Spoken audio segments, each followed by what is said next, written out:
Everyone, कैसे हैं आप लोग। स्वागत है आपका नीली एकेडमी में। आई होप आप लोग अच्छे होंगे। आज हम 2020 का PYQ है जो सॉल्व करेंगे। मैथ और साइंस के क्वेश्चन सॉल्व करेंगे। जो पेडागॉजी जो पूछी गई है 2020 का, उसी का सॉल्व करेंगे पेपर। चलो स्टार्ट करते हैं। गणित और विज्ञान का है। किसका है? गणित और विज्ञान का पेपर है ये परीक्षा कब पूछी गई थी? परीक्षा कब हुई थी? 31 जनवरी को हुई थी। कब हुई थी? 31 जनवरी को। 31 जनवरी 2021 का। चलो स्टार्ट करते हैं आज का पेपर 2020 का।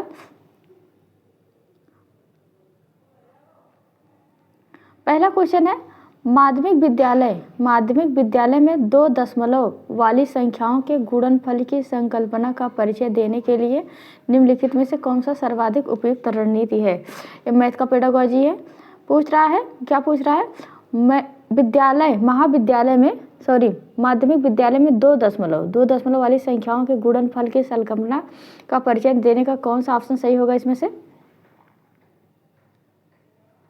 ऑप्शन देख लेते हैं कौन कौन सा है ऑप्शन। पहला है, महत्व दिया जाना चाहिए कि गुणनफल संख्याओं को बार बार योग है। महत्व दिया जाना चाहिए कि गुणनफल विभाजन का प्रतिलोम है। संकल्पना की परिचय देने के लिए कलन विधि का प्रयोग किया जाना चाहिए और प्रक्रिया का चित्रात्मक रूप से प्रदर्शित करना चाहिए। इन सब में सबसे सटीक आंसर कौन सा बैठ रहा है? डी। कौन सा? डी। प्रक्रिया का चित्रात्मक रूप से प्रदर्शन करना चाहिए। जो दशमलव की प्रक्रिया है उसको चित्रात्मक रूप से प्रदर्शित करना, जिससे बच्चों को जल्दी समझ में आए। इससे ज़्यादा अच्छा समझ में आता है। इसको विस्तार से देख लेते हैं। गणित का संचयी प्रकृति के कारण गणितीय प्रकरण समझने में कठिनाई होती है। अतः शिक्षक का दशमलव संख्याओं के गुणनफल, भिन्न इत्यादि की संकल्पना का परिचय देने के लिए शिक्षण अधिगम प्रक्रिया का चित्रात्मक रूप से प्रदर्शन करना चाहिए, ताकि विद्यार्थी गणितीय संकल्पनाओं को अपने आसपास के वातावरण से अनुभव के सरलता से समझ सके। क्या करें? गणितीय संकल्पनाओं को आसपास के वातावरण से अनुभव से सरलता से समझ सकते हैं। और अगला क्वेश्चन है, निम्नलिखित में से कौन सा गणित शिक्षण का संकीर्ण उद्देश्य है? कौन सा संकीर्ण उद्देश्य है गणित का? ऑप्शन है, विद्यार्थियों को संख्याओं और संख्याओं पर होने वाली संक्रियाओं का संचालन करने का निपुण करना, विद्यार्थियों में सामान्यीकरण क्षमता का विकास करना। और अगला ऑप्शन है, विद्यार्थियों में सुव्यवस्थित तर्कणा को प्रोत्साहित करना चाहिए। क्या करना चाहिए? विद्यार्थियों में सुव्यवस्थित तर्कण को प्रोत्साहित करना चाहिए। और अगला है, विद्यार्थियों में कथन की सत्यता और असत्यता का प्रमाणित करना योग्यता का विकास है। सत्य और असत्य को प्रमाणित करना ये योग्यता का विकास है। इसमें कौन सही हो जाएगा? इसमें पहला ऑप्शन सही हो जाएगा। कौन सा? पहला आंसर सही है। संख्याओं पर होने वाली संक्रियाओं का संचालन करने का निपुण करना चाहिए। संख्याओं पर होने वाले संक्रियाओं का संचालन करने का निपुण होना चाहिए। कौन सही हो जाएगा? पहला सही हो जाएगा। कौन सा? पहला सही हो जाएगा। इसको विस्तार से जान लेते हैं। गणित शिक्षण के संकीर्ण उद्देश्य में सीमित लक्ष्य होता है। इसमें लाभप्रद क्षमताओं का विकास किया जाता है जो संख्यात्मक संक्रियाओं जैसे मापन, भिन्न, प्रतिशत, अनुपात से संबंधित होते हैं। इसलिए विद्यार्थियों को मात्र संख्याओं और संख्याओं पर होने वाली संक्रियाओं का संचालन करने में निपुण करना गणित शिक्षण के संकीर्ण उद्देश्य को दर्शाता है। जबकि गणित शिक्षण के उच्च शिक्षण निम्न है। कौन कौन से? विद्यार्थियों में सामान्यीकरण क्षमता का विकास करना, विद्यार्थियों में सुव्यवस्थित तर्कणा को प्रोत्साहित करना, विद्यार्थियों में कथन की सत्यता और असत्यता को प्रमाणित करना, और विद्यार्थियों में समस्या समाधान कौशल का विकास करना, विद्यार्थियों में गणितीय ढंग से सोचने क्षमता का विकसित करना।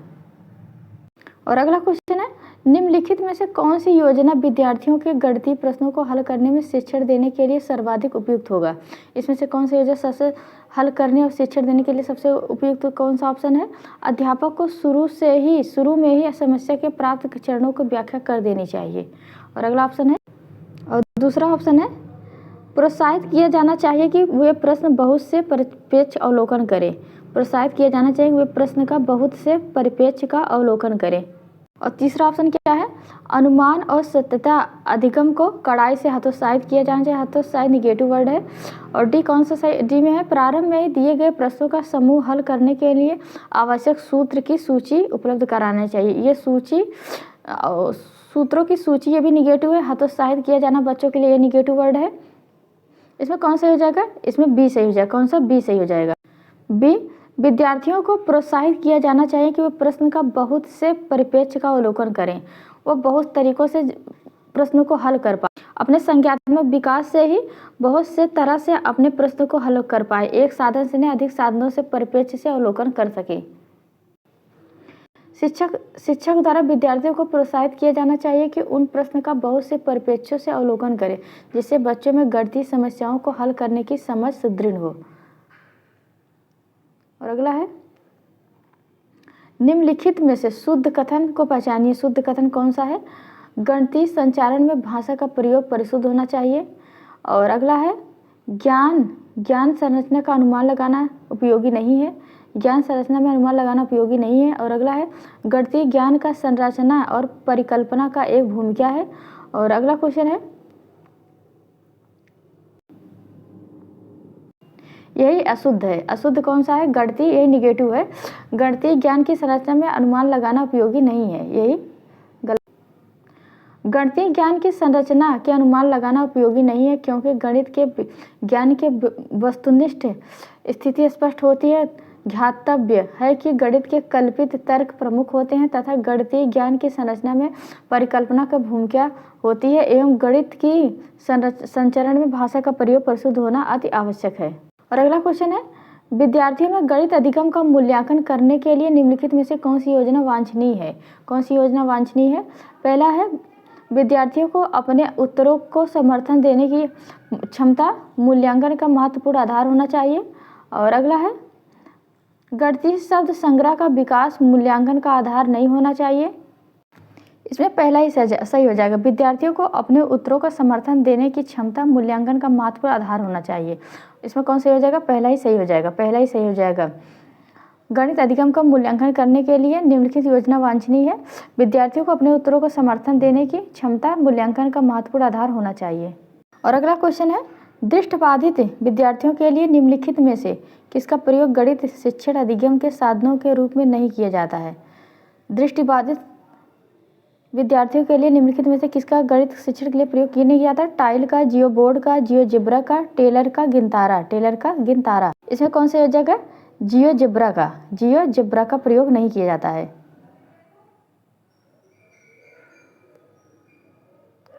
दृष्टिबाधित विद्यार्थियों के लिए जियोजेब्रा का प्रयोग गणित शिक्षण अधिगम के साधनों के रूप में नहीं किया जा सकता है। जियोजेब्रा ज्यामिति, बीजगणित और कैलकुलेटर सिखाने का सॉफ्टवेयर है। यह एक इंटरैक्टिव प्रोग्राम है। क्या है? इंटरैक्टिव प्रोग्राम है जो विद्यार्थियों तथा शिक्षकों दोनों के लिए उपयुक्त है। और जियोजेब्रा के बारे में जानते हैं। जियोजेब्रा क्या है? जियोजेब्रा यह एक वर्ग बोर्ड है जिसमें कीलें गड़ी होती हैं। इसमें रबड़ बैंड का प्रयोग करके शुरुआती ज्यामिति और माप सिखाया जाता है। संख्यात्मक अवधारणाओं को समझाया जा सकता है। और टेलर का गिनतारा को क्या कहते हैं? अबेकस। इसके बारे में जान लेते हैं।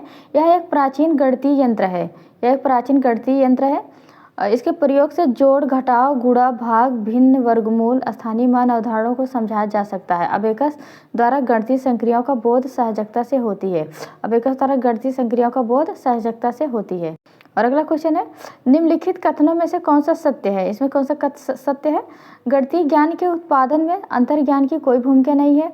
गणितीय कथन प्रतिबंध है। और अगला है, गणित की पुस्तकों में दी गई सभी प्रमेय की उत्पत्ति से ही गणित बनता है। और अगला है, एक व्यक्ति जो अंकगणित परिकलन में अच्छा है वह गणित में अच्छा होगा, विलोमता भी यह सत्य होगा। इसमें से कौन सा सही हो जाएगा? इसमें बी सही हो जाएगा। गणित कथन प्रतिबंधित हो सकते हैं। गणित कथन क्या होते हैं? प्रतिबंधित हो सकते हैं।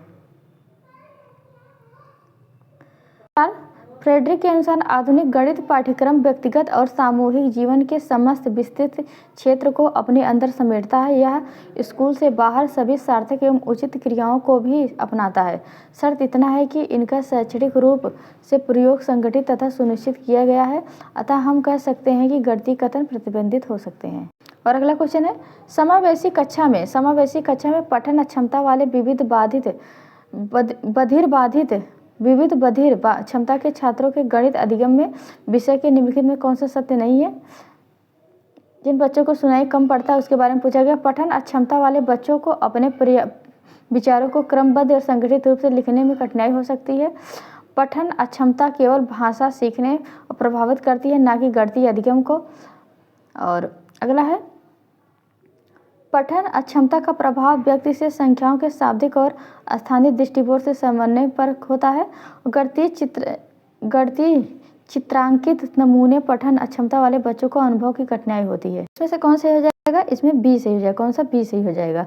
पठन अक्षमता वाले केवल भाषा सीखने को प्रभावित करती है, ना कि गणितीय अक्षमता को। क्या है? पठन अक्षमता केवल भाषा सीखने को प्रभावित करती है, ना गणितीय अधिगम को। यही सही है। सॉरी, यही असत्य है। ये असत्य पूछा। कौन सा? असत्य है। यही असत्य है, बी।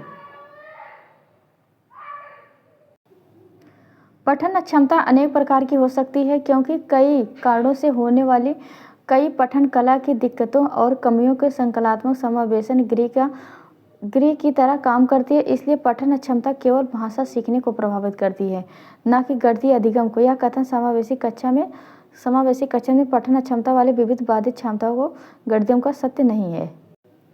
मैथ का पेडागॉजी हो गया। अब साइंस का पेडागॉजी देख लेते हैं। साइंस का पेडागॉजी है, निम्नलिखित में से कौन सा कथन विज्ञान की प्रकृति का सबसे अच्छा वर्णन है? विज्ञान की प्रकृति का सबसे वर्णन कौन है? अच्छा, वैज्ञानिक अपने कार्यों में पूर्ण रूप से निष्पक्ष होते हैं। वैज्ञानिक अपने कार्य में पूर्ण रूप से निष्पक्ष होते हैं। और अगला है, वैज्ञानिक विधि अनुसंधान के संचालन के लिए एकमात्र मार्गदर्शिका है। और अगला है, विज्ञान विश्वासों की एक प्रणाली है। विज्ञान विश्वासों की क्या है? प्रणाली है। और विज्ञान प्राकृतिक रूप से सामाजिक है। कौन सा है? विज्ञान प्राकृतिक रूप से सामाजिक है। इसमें कौन सही हो जाएगा? इसमें सी सही हो जाएगा। कौन? सॉरी, डी सही हो जाएगा। डी से विज्ञान प्राकृतिक रूप से सामाजिक है।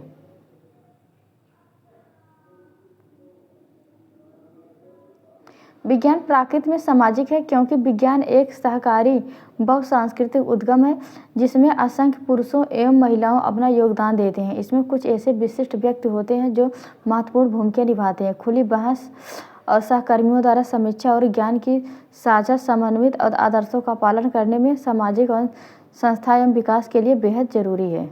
और अगला है, विज्ञान की पाठ्यचर्या में संज्ञानात्मक वैधता क्या है? पाठ्यचर्या से क्वेश्चन बार बार पूछे जाते हैं, इसको जरूर देख लीजिएगा। पाठ्यचर्या और संज्ञानात्मक वैधता का अर्थ क्या है? पाठ्य वस्तु का तुच्छीकरण और विज्ञान के उचित मजेदार तत्वों को शामिल करना। पाठ्यचर्या से संज्ञानात्मक पूछ रहा है। और अगला है, विज्ञान की अवधारणाएं समय के साथ कैसे विकसित होती है का समावेशन। और शिक्षार्थियों में संज्ञानात्मक स्तर के अनुसार सामग्री का समावेशन। इसमें से कौन सा? इसमें संज्ञानात्मक वैधता का अर्थ क्या होता है? डी सही हो जाएगा। कौन सा? डी सही हो जाएगा। शिक्षार्थियों को संज्ञानात्मक स्तर पर अनुसार सामग्री का समायोजन। शिक्षार्थी को संज्ञानात्मक स्तर के अनुसार सामग्री का समायोजन। विज्ञान की पाठ्यचर्या में संज्ञानात्मक वैधता का अर्थ शिक्षार्थियों के संज्ञानात्मक स्तर के अनुसार सामग्री का समायोजन करना है। संज्ञानात्मक वैधता के लिए आवश्यक है कि पाठ्यचर्या की विषय वस्तु, प्रक्रिया, भाषा का शिक्षा, शास्त्रीय अभ्यास आय का अनुरूप हो। बच्चे में संज्ञानात्मक पहुंच ही भीतर आए। एनसीएफ 5 से पूछा गया है। एनसीएफ 2005 के क्वेश्चन जरूर पूछे जाते हैं, इसको जरूर देख लीजिएगा। एनसीएफ 2005 के अनुसार उच्च प्राथमिक स्तर के विज्ञान की पाठ्यचर्या में निम्नलिखित में से कौन सा अनुशासित है? इसमें से कौन सा अनुशासित है? एनसीएफ 2005 के अनुसार अवधारणाओं का रोजमर्रा के अनुभव को समझ बनाने को जोड़ा जाना चाहिए। और अगला है अवधारणाओं तक गतिविधियों द्वारा पहुंचा जाना चाहिए। और अगला है, अवधारणाओं का विषयक उपागम द्वारा शिक्षण होना चाहिए। अवधारणाओं के शास्त्र, नियम और सिद्धांतों को पेश करने की आवश्यकता होती है। इसमें ऑप्शन है ए बी सही है, ए बी डी सही है, कि ए डी सही है, कि ए बी सी सही है, कि ए बी सही है, कि ए बी सही है। इसमें कौन सही हो जाएगा? ए बी सही हो जाएगा। कौन सा? ए बी अवधारणाओं को रोजमर्रा के अनुभव के साझा बनाने से जोड़ा जाना चाहिए। अवधारणाओं तक गतिविधियों और प्रयोगों द्वारा पहुंचा जाना चाहिए। अवधारणाओं तक क्या? गतिविधियों और प्रयोगों द्वारा पहुंचा जाना चाहिए। देखिए एनसीएफ 2005 के अनुसार उच्च प्राथमिक स्तर के विज्ञान की पाठ्यचर्या का अंतर्गत अवधारणा को रोजमर्रा के अनुभव को समझ बनाने में जोड़ा जाना चाहिए तथा अवधारणाओं के तक गतिविधियों या प्रयोगों द्वारा पहुंचा जाना चाहिए। इस प्रकार के कार्यक्रमों का उद्देश्य प्रत्येक बच्चों को उनके रोज के अनुभवों को जांचने और विश्लेषण करने में सक्षम बनाता है। और अगला है, निम्नलिखित कथनों में पहचाने कि विज्ञान के बारे में सत्य क्या है। विज्ञान के बारे में सत्य क्या है? पहला है, एक सिद्धांत वैज्ञानिक सबूतों के द्वारा बहुत अधिक समर्थन मिलता है तो वह नियम बन जाता है। और दूसरा है, आने वाले समय में विज्ञान समाज की अधिकांश समस्याओं को हल करने में सक्षम होता है।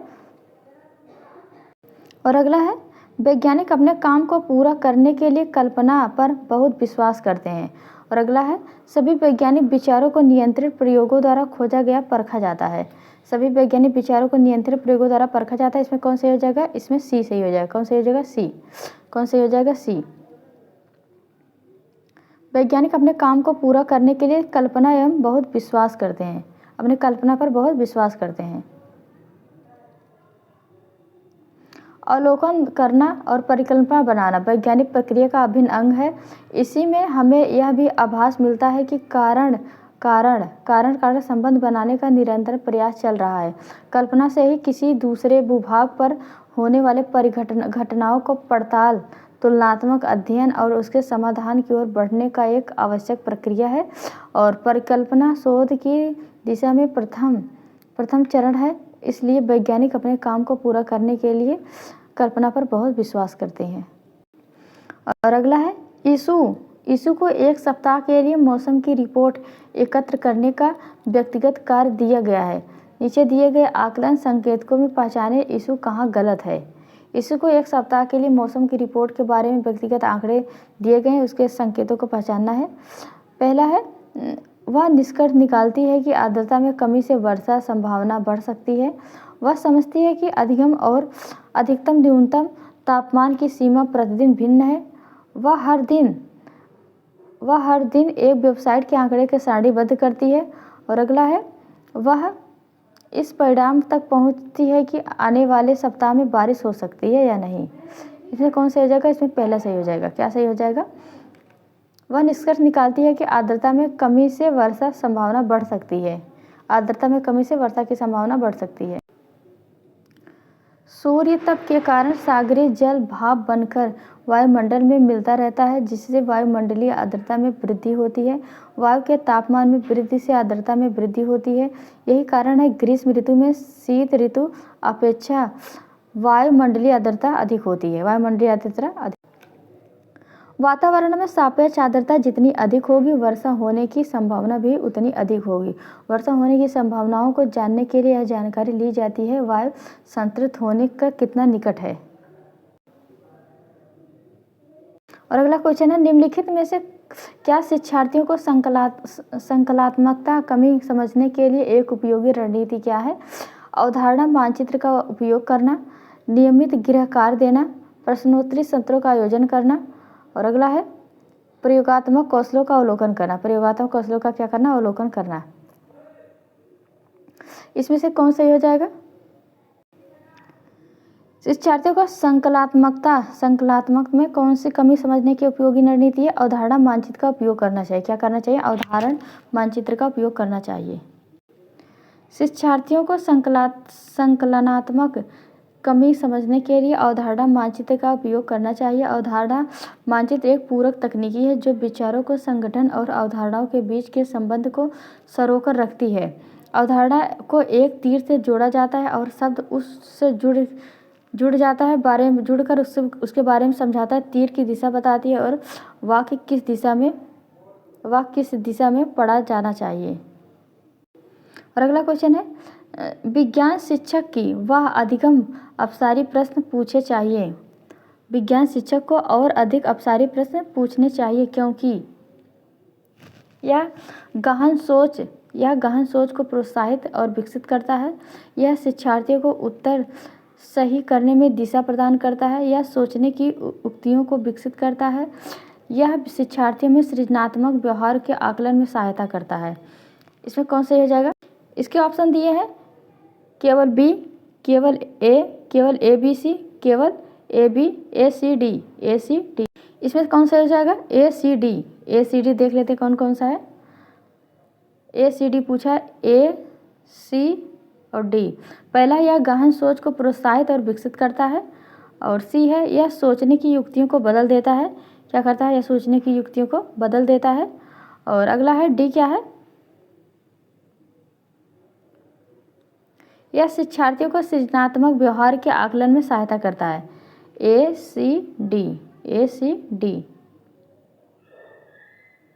ए सी डी से हो जाएगा। अब सारी प्रश्न जब किसी छात्र के सामने रखा जाता है तब वह उस समस्या के प्रश्नों के समाधान के लिए छात्र अपनी कल्पना शक्ति एवं सृजनात्मक का प्रयोग करते हुए उस समस्या या प्रश्न का समाधान करने के लिए एक अधिक हल प्रस्तुत करते हैं। इसी को अपसारी चिंतन कहते हैं, डाइवर्जेंट थिंकिंग। डाइवर्जेंट थिंकिंग में क्या होता है? यह गहन सोच को प्रोत्साहित और विकसित करता है। यह सोचने की युक्ति को विकसित करता है। यह शिक्षार्थियों को सृजनात्मक व्यवहार के आकलन में सहायता करता है। और अगला क्वेश्चन है, कक्षा में प्रदर्शनों का उपयोग मुख्य रूप से शिक्षार्थियों को शामिल करता है। दृश्य, श्रव्य और गतिबोधक सीखना, श्रवण और गतिबोधक सीखना, दृश्य और श्रवण सीखना। और अगला है केवल दृश्य सीखना, केवल दृश्य सीखना। इसमें से कौन सही हो जाएगा? इसमें पहला सही हो गया, दृश्य, श्रवण और गतिबोधक, दृश्य, श्रवण और गतिबोधक। जब कक्षा में शिक्षार्थी प्रदर्शन करते हैं इसमें क्या क्या विकास होता है? दृश्य का, श्रवण का और गतिबोध सीखना। और अगला है घनत्व की अवधारणा का शिक्षण के लिए जांच उपागम का उपयोग करके अपने विज्ञान की कक्षा के लिए नियोजित क्रम दें। घनत्व की अवधारणा के शिक्षण जांच के लिए उपागम का उपयोग करके अपनी विज्ञान कक्षा के लिए नियोजन का क्रम दें। पहला है शिक्षार्थियों को तैरने की और डूबने वाली वस्तुओं के बीच संबंध समझाएं। और अगला है शिक्षार्थियों को वस्तुओं के साथ टब में पानी के साथ खेलने का अवसर दें। और अगला है शिक्षार्थियों को एक छोटी नाव का डिजाइन करने के लिए कहें और अगला है शिक्षार्थियों को विभिन्न वस्तुओं के साथ टब में पानी के साथ खेलने का अवसर दें और 1 किलोग्राम वजन ले सके। इसमें से कौन सही हो जाएगा? कौन सा? बी सही हो जाएगा, BAC।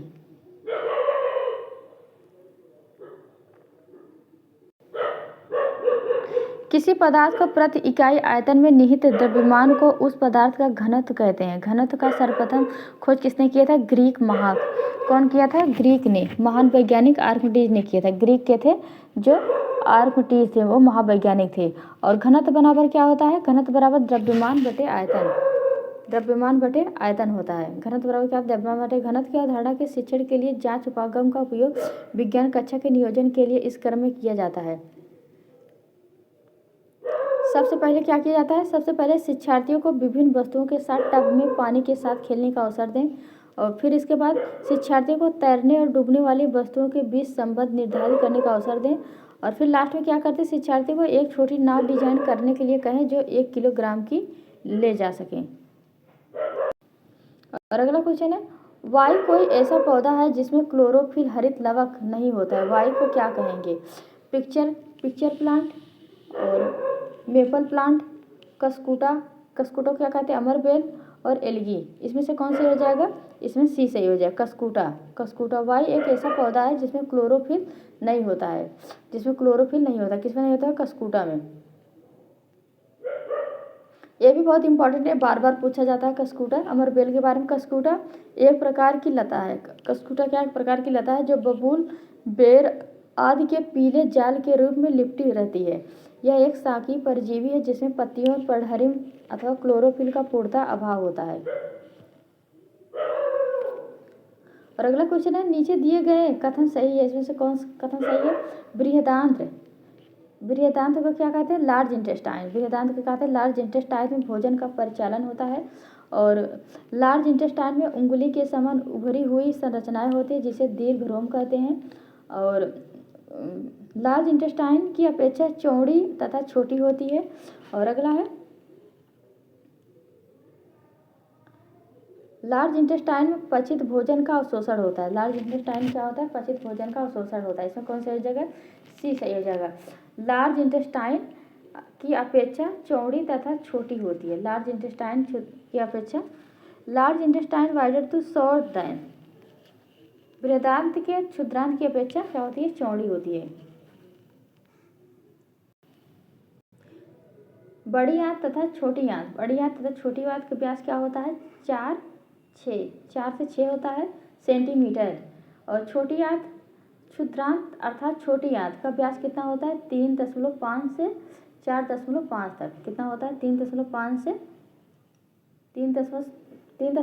4.5 सेंटीमीटर होता है। जबकि छोटी आंत की लंबाई कितनी है, 4.5 से 7 सेंटीमीटर होती है। बड़ी आंत की लंबाई कितना है, 1.5 मीटर होती है।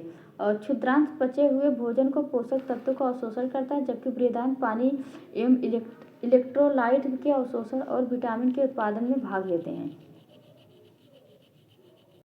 और अगला क्वेश्चन है, रेशम कीट के जीवन चक्र और रेशम फाइबर के उत्पादन के संबंध में कौन सा कथन सही नहीं है। पहला है, रेशम फाइबर तथा कैटरपिलर द्वारा स्रावित प्रोटीन है। रेशम के बारे में पूछ रहा है, रेशम कीट के लार्वा का कैटरपिलर कहते हैं। और अगला है, प्यूपा कोशित विकसित होकर कैटरपिलर बन जाता है। इसमें कौन सा हो जाएगा, इसमें प्यूपा कोशित विकसित होकर कैटरपिलर बन जाता है। ये रेशम कीट के बारे में पूछ रहा है, उसके प्यूपा के बारे में। उसके बारे में डिटेल में जान लेते हैं। रेशम का उत्पादन रेशम कीट बॉम्बिक्स मुराई द्वारा शहतूत के पेड़ पर किया जाता है। रेशम कीट के रेशम ग्रंथियों द्वारा स्रावित पदार्थ है। यह रेशम ग्रंथियों स्रावित में रूपांतरित लाल ग्रंथियां होती हैं। रेशम कीट के लार्वा को कैटरपिलर कहते हैं तथा रेशम कीट के कोकून से रेशा का धागा प्राप्त होता है। ये रेशम कीट के कोकून से ही रेशम का धागा प्राप्त होता है। और अगला क्वेश्चन है, निम्नलिखित में से मानव द्वारा ग्रंथि दो से अधिक हार्मोन स्रावित करती है। कौन सी ऐसी ग्रंथ है जो दो से ज़्यादा हार्मोन स्रावित करती है। Pancreas, thyroid, adrenal, pituitary. इसमें कौन सी हो जाएगा, पेट्यूटरी क्या दो से अधिक हार्मोन स्रावित करती है, पेट्यूटरी ग्रंथि। पीयूष ग्रंथि कपाल की स्फेनाइड हड्डी में एक गड्ढे में स्थित होती है। इसको सेल टर्सिका कहते हैं। इसको क्या कहते हैं, सेल टर्सिका कहते हैं। इसका भार 0.6 ग्राम होता है।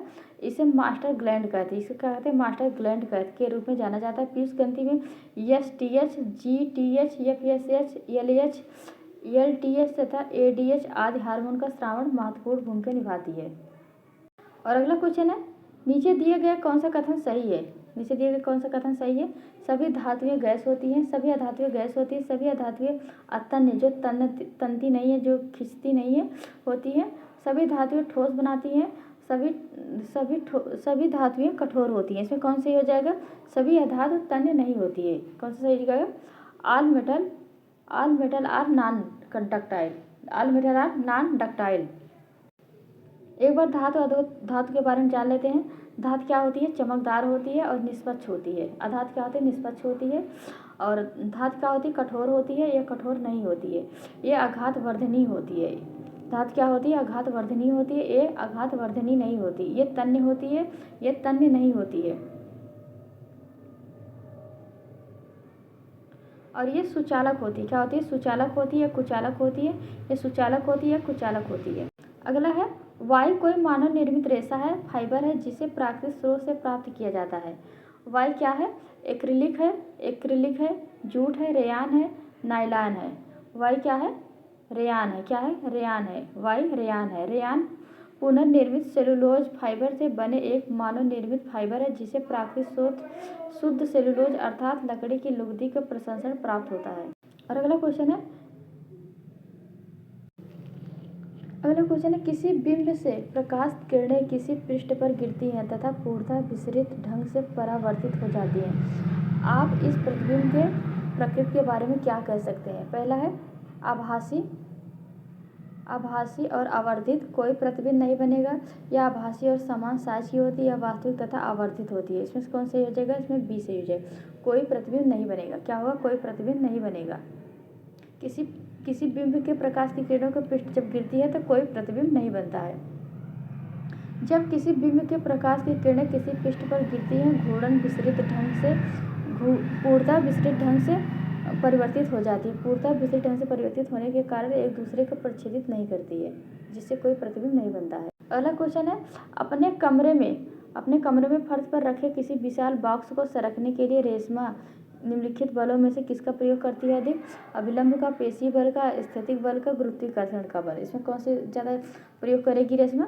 इसमें स्थैतिक घर्षण का किससे करेगी? स्थैतिक घर्षण का।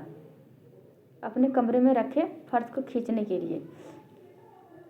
स्थैतिक घर्षण क्या कहते हैं? स्टैटिक फ्रिक्शन, दो तलों के मध्य घर्षण बल जिसके मध्य कोई सापेक्ष गति नहीं है, स्थैतिक घर्षण कहलाता है। स्थैतिक घर्षण प्रकृति में स्वयं व्यवस्थित हो जाती है। यह परिणाम इस प्रकार व्यवस्थित करता है कि वस्तु पर कार्यरत अन्य बलों के साथ वह दो तलों के मध्य सापेक्ष विश्राम अवस्था बनाता है। कमरे के फर्श पर विशाल बक्से सरकने के लिए स्थैतिक घर्षण का बल लगाना पड़ता है। अगला क्वेश्चन है, निम्नलिखित में कौन सा कथन सही है? पहचान करिए। ध्वनि निर्वात में गमन नहीं करता है। ध्वनि का धात्वक तारतम्य तथा उसके आयाम द्वारा निर्धारित होता है। कंपन की विधि निम्न है तो तारतम्य उच्च होता है। और अगला है, ध्वनि की प्रबलता निर्धारित कंपन के लिए आवश्यकता नहीं होती। इसमें कौन सा हो जाएगा? इसमें पहला सही हो जाएगा। कौन सा हो जाएगा? पहला। ध्वनि निर्वात में गमन नहीं करती है। ध्वनि निर्वात में गमन नहीं करती है। ध्वनि संचरण ठोस, द्रव, गैस तथा प्लाज्मा संभव। निर्वात में ध्वनि का संचरण नहीं हो जा सकता है क्योंकि ध्वनि एक यांत्रिक तरंग है। इसके संचरण के माध्यम आवश्यकता होती है। द्रव, गैस, प्लाज्मा ध्वनि केवल अनुदैर्ध्य तरंग के रूप में चलती रहती है, जबकि ठोस में अनुप्रस्थ तरंग का संचारण होता है। अनुप्रस्थ तरंग का। और अगला क्वेश्चन है, नीचे दिए गए कौन समुच्चय रासायनिक परिवर्तन के समाविष्ट करता है? भोजन पकाना, पानी उबलना, जल और चीनी घोलना, लोहे की जंग लगना, कागज जलना, भोजन का पाचन। और अगला है, पानी उबलना, कांच तोड़ना, लोहे की जंग लगना। और अगला है, जल में लवण घोलना, भोजन का पाचन, कागज में टुकड़े टुकड़े करना। इसमें कौन सा हो जाए? इसमें बी सही हो जाए। कौन सा हो जाएगा? बी। लोहे को जंग लगना, कागज का जलना, भोजन का पचना, ये क्या है? रासायनिक परिवर्तन है। लोहे पर जंग लगना, कागज का जलना, भोजन का पचना रासायनिक परिवर्तन है। रासायनिक परिवर्तन के उदाहरण क्या क्या होते हैं? रासायनिक परिवर्तन के लोहे पर जंग लगना, दूध का दही बनना, कागज का जलना, भोजन का पाचन। और अगला है, लवण और जल के मिश्रण को पृथक करने की प्रक्रिया में निम्नलिखित में किसकी सहायता नहीं होती है? आसवन का, उबलना का, निस्तारण का, निस्यंदन का। लवणता और जल के मिश्रण को पृथक करने की किसकी प्रक्रिया नहीं होती है? इसमें डी सही होगा, निस्यंदन का। लवण और जल के मिश्रण को पृथक करने के लिए आसवन की जरूरत नहीं होती है। आसवन किसी मिश्रित द्रव के अवयवों को उनके वाष्पन संक्रियाओं के अंतर का आधार पर उन्हें अलग करने की विधि है। उबालना क्या? यह एक भौतिक प्रक्रिया है जिसमें किसी द्रव को क्वथनांक बिंदु तक गर्म करने पर उसकी सतह के तेजी से वाष्पीकरण होता है। अम्लीय और अशुद्ध तलछटी कर। निस्यंदन क्या है? कि द्रव में अम्लीय ठोस अशुद्धि को फिल्टर पेपर से पृथक करना। और निस्तारण क्या है? जल की तलछटी और जमे अवसादित मिश्रण को बिना हिलाए मिट्टी सहित उड़ेलना। अगला है, नीचे दिए गए गुणधर्मों में प्रकाश का कौन सा गुणधर्म छाया बनने के लिए परिघटना की व्याख्या किया जा सकता है? प्रकाश सरल रेखा में गमन करता है और प्रकाश उच्च चाल में गमन करता है। प्रकाश 7 वर्णों में से मिलकर बना है। प्रकाश अपारदर्शी वस्तु से गुजरता है। तीसरा और चौथा, इसमें से कौन सा हो जाएगा? इसमें चौथा और पहला सही हो जाएगा। प्रकाश सरल रेखा में गमन करता है और प्रकाश अपारदर्शी वस्तु से नहीं गुजरता है। प्रकाश क्या करता है? अपारदर्शी वस्तु से नहीं गुजरता। पहला और चौथा सही है।